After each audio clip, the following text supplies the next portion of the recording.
Thank you to Imprint for sponsoring this video. Good morning, John. Welcome back to Bizarre Beasts Season 0. Sarah and I are trading off hosting duties on our year-long journey to remaster the original Bizarre Beasts episodes from Vlogbrothers with corrections, updates, and new facts. The corrections terrify me. I'm so scared, always.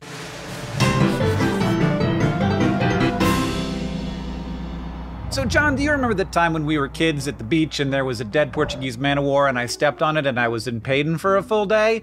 Well, because of that, I have kind of always assumed that these animals were fairly well understood, as they are common, they impact people, and they are weird enough that we probably would have spent lots of time looking. And our lack of understanding of Portuguese Man O' War isn't really down to a lack of curiosity, it's down to a lack of, sense. They're just very confusing. A Portuguese Man O' War, for example, is not an animal. It is 4 animals. This is upsetting. What do you mean, Hank? Somehow, 4 genetically distinct animals with their own nervous systems have combined together to create a single colonial organism. So I got this part a bit wrong. The 4 animals that make up the Portuguese Man O' War are not genetically distinct from each other, and I know that. I do now, at least. They are genetically identical. They are clones called zooids that all develop from a single fertilized egg, and they make more of themselves by asexually budding.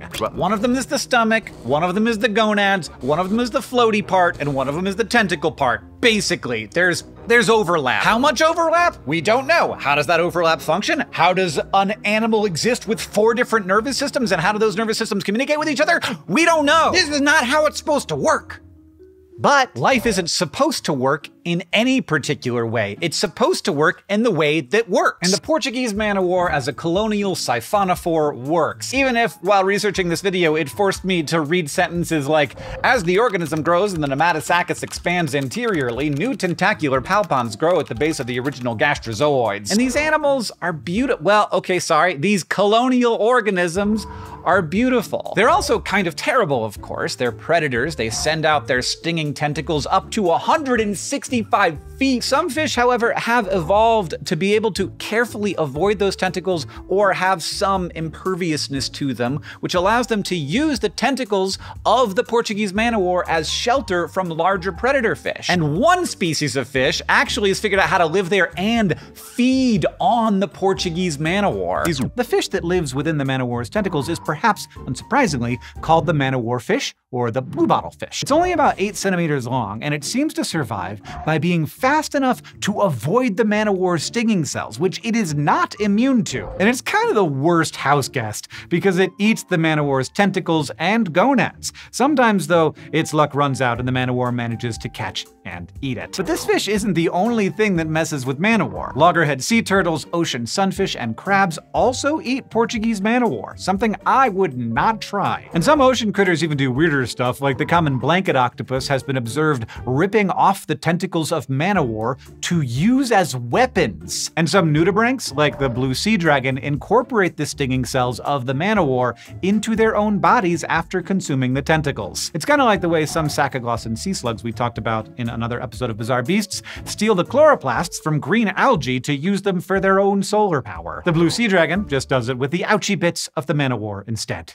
These organisms are named for the sailing ships that they very roughly resemble, and they do sail. The Floaty Bit has a sail on the end of it, and that's designed to have the wind push the Man O' War so that its tentacles stretch out behind it. Otherwise, the Man O' War would have to swim away from its tentacles, wasting energy. And you might have noticed that the Floaty Bit of a Portuguese Man O' War is asymmetrical. If you drew a line down its long axis, the zooids that make up its tentacles can either hang down to the right or left sides. Scientists call this handedness, even though Portuguese Man O' War do not have any hands, and they can be either right or left-handed. And some researchers have hypothesized that having both right and left-handed Man O' War might be actually useful for survival. Basically, it means that the wind cannot push all of them in the same direction and strand all of them at the same time. They're so good at catching fish that large colonies can actually deplete fisheries. Okay, I need to correct myself again.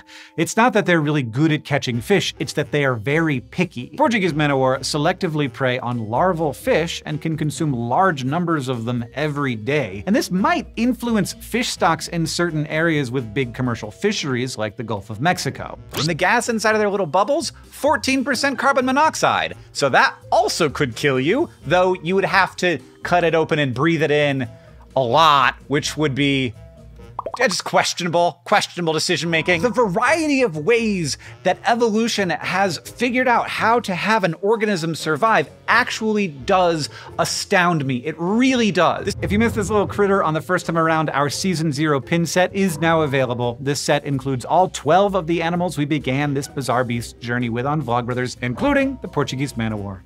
It's iridescent. To get the Season 0 pin set, visit bizarrebeastshow.com. We've had such a great time making Season 0 episodes this year, but we're almost done. One thing we found out from making this series, though, is that you guys like getting past pins in a neat little bundle. Well, we've decided to make a Season 1 set as well. Starting today, you can go to bizarrebeastshow.com and grab all 12 of the beasts from Season 1 in one bundle. And we're also putting a selection of our favorite pins up on our website for you. So if you missed the Kakapo or the Pumpkin Toadlet the first time around, this is your chance. This is the backstock from our original orders, so when they sell out, they're gone for good. Find the pins you missed at bizarrebeastshow.com. Thank you to Imprint for sponsoring this video.